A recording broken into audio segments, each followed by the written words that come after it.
20 minutes with you until you get to your meeting, and would like to answer any questions that you might have. I will share with you a little bit, give me 2 minutes to talk about student affairs. Student affairs is those services we used to call ourselves just those that are outside the classroom, but really we're engaged with academic affairs in the classroom as well, assisting whether it's with ADA issues, whether it is with behavioral issues, whether it is, doesn't really matter. We are there for the faculty that have you in your classrooms. You're much different than the undergraduate students, but yet you are in the classroom, and you do have some of the same issues sometimes that undergraduate students have, but we do look at you very differently. You have been through an undergraduate education, either here or somewhere else, majority probably somewhere else, and that is great. You've had a great experience wherever your undergraduate was there.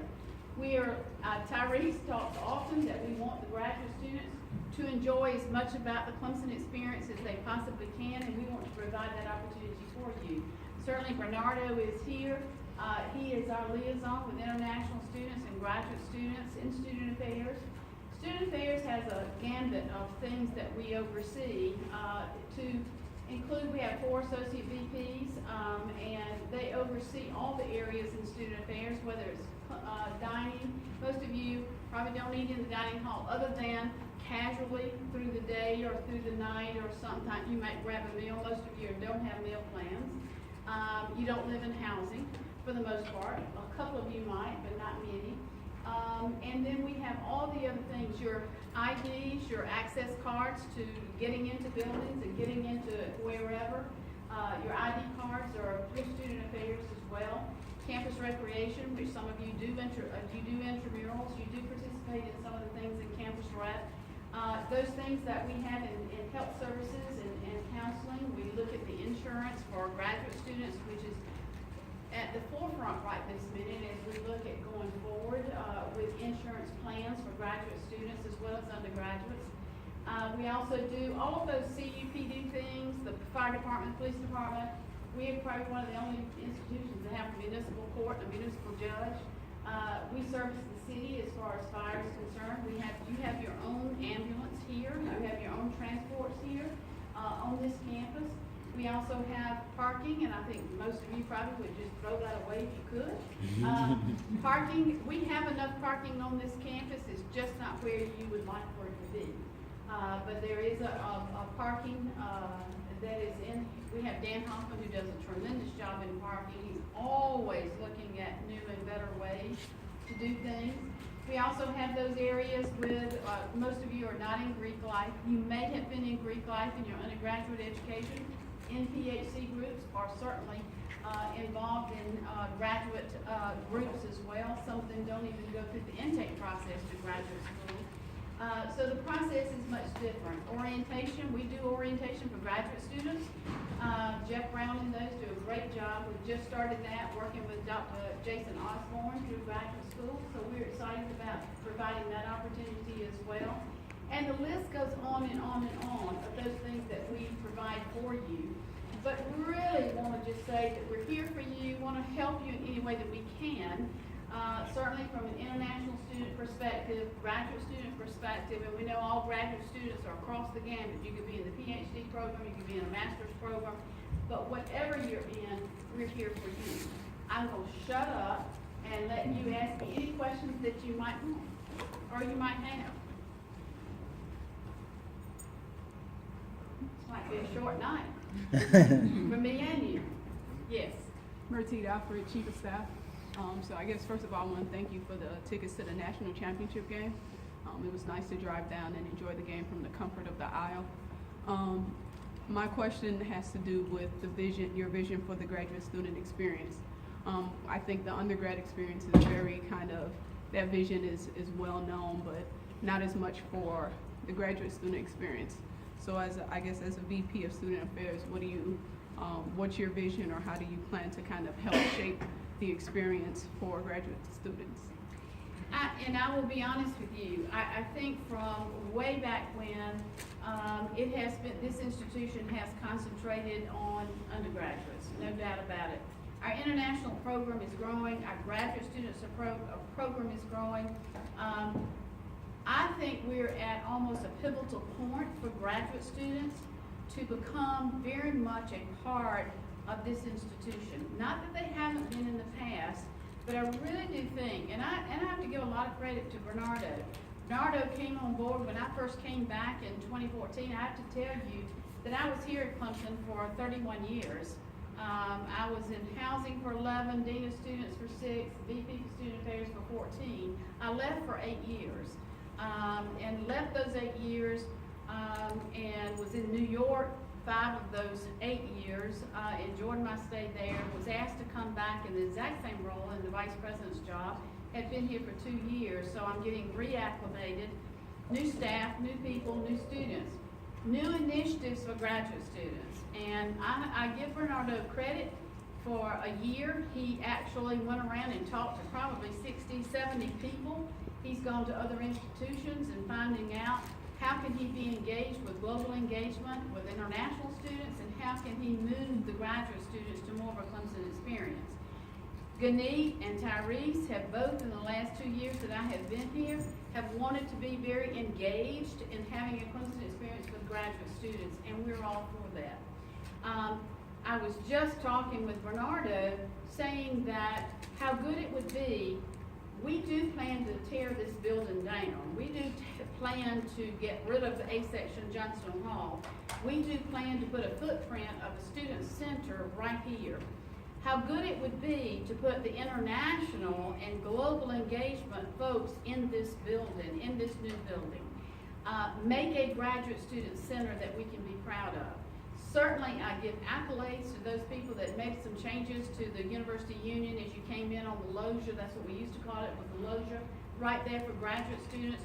And it is. It's got good space, but not good space. We want new, bright, shiny, as all of you do, and we want that for the graduate students as well. And having been in San Antonio with Bernardo this last few days, he saw what could be, and I saw what could be, and that's what we need here at Clemson. So moving forward, you have our pledge in student affairs that we're going to do the best that we possibly can to make more of a Clemson experience for the graduate students that want that experience. We have some graduate students or doctoral students, they could care less about what's going on in student affairs or what's a Clemson experience. They're here just for their academics. They just want to get out, do their work, and go on to something new or something else. But we have many of you that want to be engaged, or you wouldn't be in this room. Let me say that right quickly. So we want that for you. And it is our pledge. Our whole mission in student affairs is empowering students to make a difference and become a global citizen. So that's what we're all about, and that's what we are tuned to do. And I am pledging to you that we will make a difference in the life of graduate students moving forward. If I may follow up, Please you do. mentioned some of the initiatives you just spoke up seem like more long-term kind of initiatives. Can you talk about some specific things being done right now to improve the graduate student experience? I think that the dollars that we put in making the graduate student office space for the graduate student government and moving that space when the Multicultural Center moved out and we upgraded that space here, it's not the best, but it's certainly better than what you had, but it's not good enough. So we would like to move that forward. Tyrese has asked about being a part of the picnic, the President's Picnic, when they come back for all new graduate students. We talked about that today with Jim, and we talked about it with Jason Osborne, the dean, and he really would love to have a presidential picnic. He doesn't want it to be with freshmen. He wants it to be a graduate student picnic, which I get that. You probably, I don't know whether you do or you don't. I just want us to have one. We need to have a president's picnic for new graduate students. So we have pledged that, and we will make that happen this year. Anything that we can do to make it more of a engagement with graduate students, we're doing that. And you say about this building, we have the opportunity of a lifetime, in my opinion. We have the opportunity of a lifetime in perhaps within 3 years, 4 years, having a new building here. With a which is unreal for higher education. But we do have that opportunity, and we will know that probably by August, if we're gonna have that to really come to fruition, that we really could have a building standing here in 2 to 3 years, which will be phenomenal. And so we will go forward with that. But anything, and I say this, anything that we can do, we talk to our graduate student leaders all the time, and we talk to Bernardo. Anything that any of you have ideas that we could do that would make a more of a informal, formal engagement with the administration, or anything that would make sense for graduate students, please let us know that. You have good leadership. They've shared with us things that they want to do. We've seen their resolutions. We see all of that all the time. So anything that we can do to enhance that, we are. I do meet with Jason Osborne, the Dean of Graduate School, on a monthly basis. He and John Griffin is the Dean of Undergraduate School. The three of us meet every month. And we talk about initiatives. And the last time we met with Dr. Osborne, my goodness, we had a list yay long that he would like for us to engage with him, which we can do. So it is part and parcel of us moving forward, but part and parcel of you giving to us what you would like to do that we are not doing for you. So we are there. Yes? I have 2 questions. One is about mental health care on campus. So I know that there was a big push last year because there's been always such a long wait list to have more therapists on campus. To me, it's still coming from an undergraduate institution of 1,200 people with the same number of therapists of massive need on this campus. But as a graduate student, I think it's very uncomfortable, and I've talked with a lot of my constituents that go seek mental health care there, as well as myself. Graduate school is very stressful, obviously. So one of the things that seems to be sort of an issue there is that a lot of the therapists are our age, and that it's very uncomfortable to try and be serviced or have people understand what you're going through if either they're going through the same thing at the same time or are even maybe younger than you and might not have the same life experience. And so I feel like our wait list is often longer because there aren't enough therapists that are of age to be able to really understand some of the issues that we're going through, and I've heard that from the therapists themselves. I'm wondering if there's anything going on in your office to try and rectify that? We are. We have 18 undergraduate students, 18,000 undergraduate students here.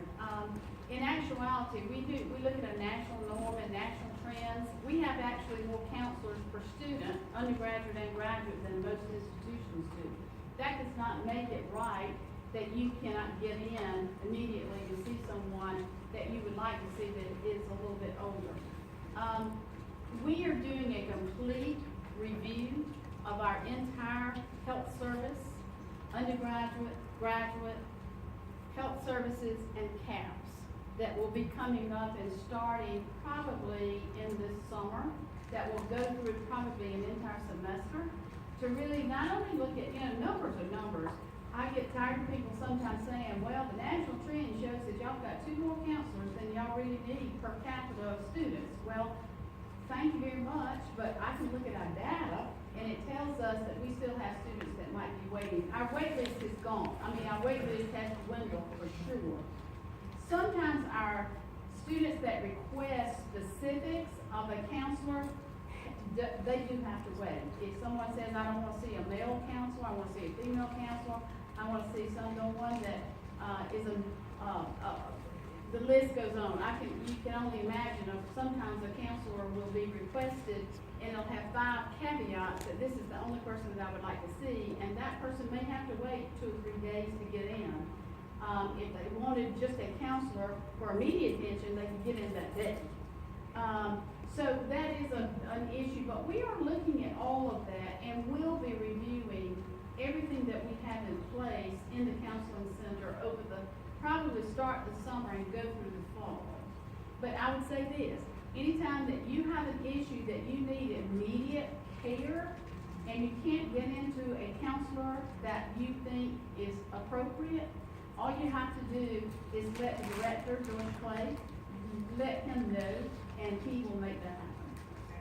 I do think it's a big issue, especially for graduate students, that we can't attend the group sessions that are offered to undergraduates because we all teach and our undergraduates would be in those sessions, and therefore, if there were maybe specific mental care facilities for graduate students, Right. that would be Thank you for that answer. And then my second question was about the sort of week before finals time. And I'm not sure, I don't go to the library at finals as a graduate student. I spend a lot of time in my office, but Sure. lots of institutions that I've attended or worked at have like their alumni that come to the library for that entire week and give out food and do lots of things. You're sort of getting alumni invested in the community, but also aiding the undergraduate population or graduate population by handing out donuts or pizza or coffee, getting people excited and able to fulfill their final requirements. And I don't know if that takes place here, is the first part of the question, but if it does, if we could start doing something like that in the new graduate student center as well as the graduate opportunity in addition to what might be available to undergrads. We are doing something called De-Stress Week within GSG, but that's more of a self-fulfilling effort more than it is including alumni and getting sort of more of the administration involved. Sure. You know, in the library, Maggie Farrell, the Dean of Libraries, has done some things during the exam, where she's brought in pizza and she's brought in other things.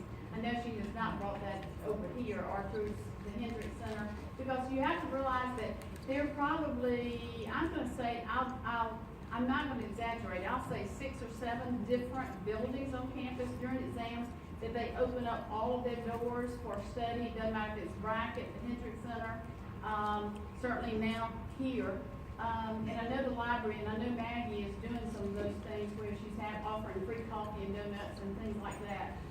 But we can look at that. You know, the biggest thing that Clemson had, not biggest thing, one of the biggest things that Clemson has going for it is its alumni. You know, if we would only we could make one call and put out one email to say, our students would really like for you to show up and bring whatever, a bag of chips or a donut or whatever to the library or to the, anywhere we are open, Brackett, it doesn't matter, or here in the University Union, they would be here. So we can certainly look at that. If Bernardo will remind me, we can do that because that's pretty easy. Even if the alumni doesn't do it, we can do that. Yeah. That's an easy fix. Additional questions? Dr. Jackson? I'd just like to second all the comments from Reverend Thompson. I think that's very important and should be looked at. Thank you. I agree with you. More questions? Is there any possibility or any future plans to add more female health providers in Redfern? Because right now, for the most part, I think most of us see the same person, and there's a lot of us on this campus who use the student health insurance individually. We are actually in the review that I mentioned earlier that we will be starting in the summer and taking us through the fall. That is one issue that has come up for us to review. And so She's amazing. She is amazing. She is amazing. I agree with you. She's the first person that I met when I came back, and everybody loves her. And she is amazing, but she does have a workload. So yes, we will review that as well.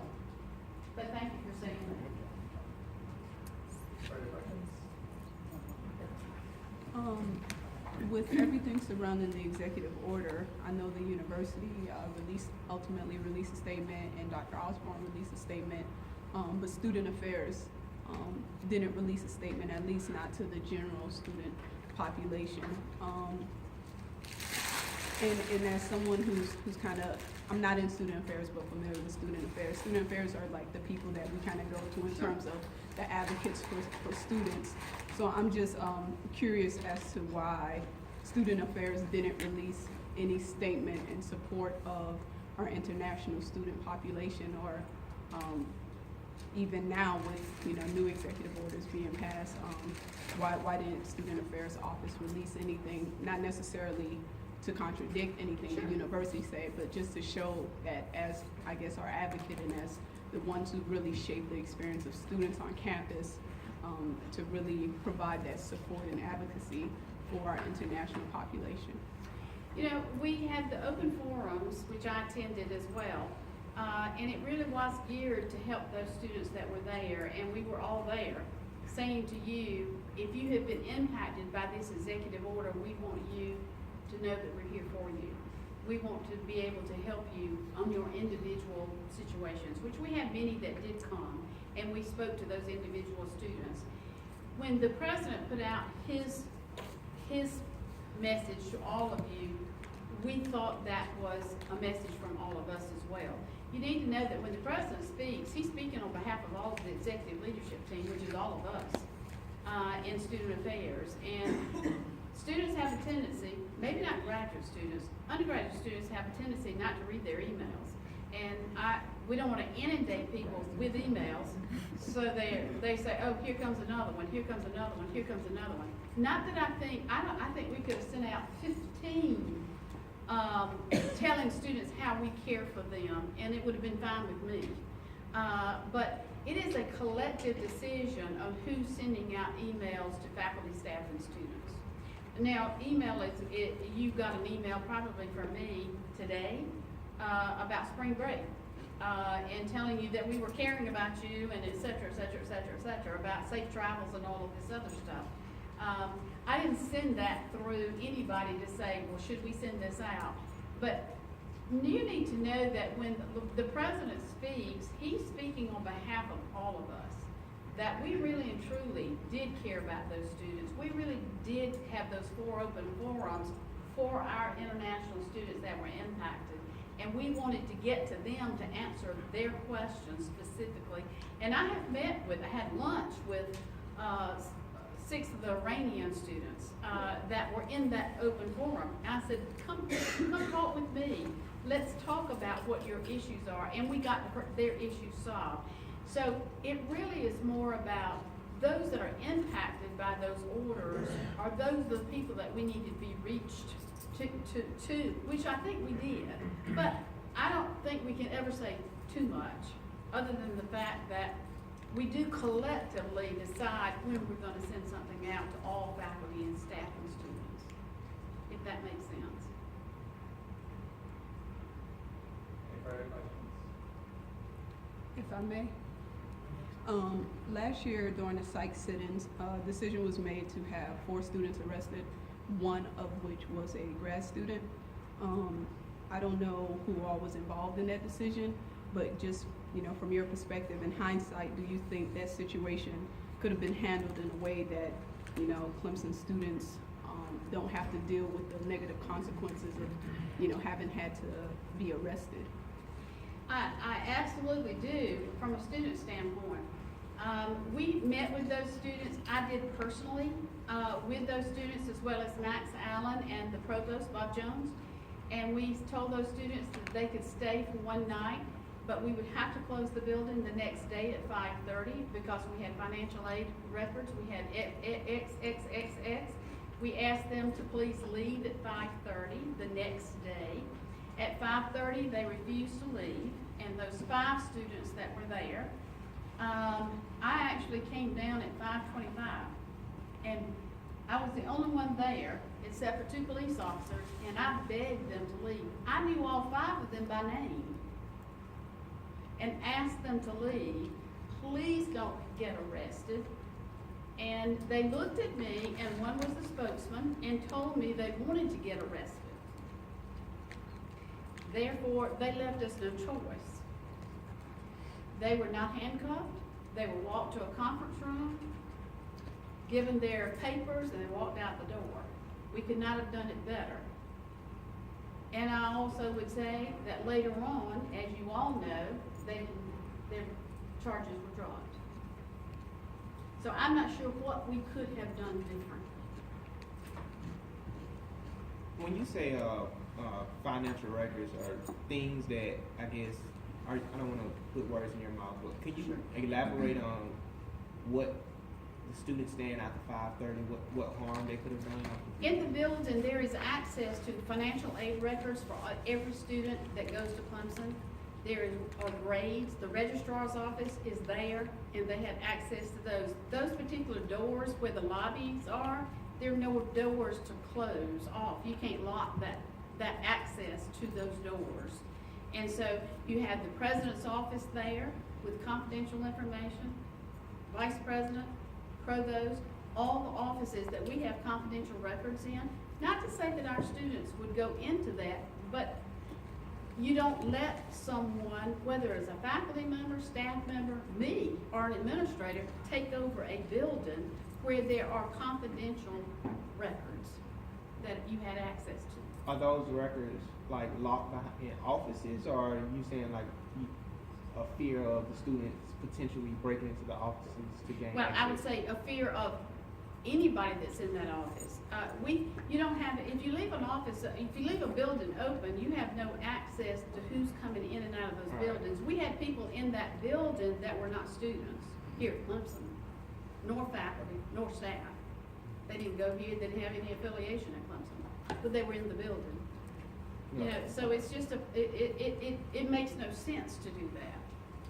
Makes no sense. Would I have rather not arrested them? Absolutely. That's why I came down at 5:25 and begged them to leave. Yes.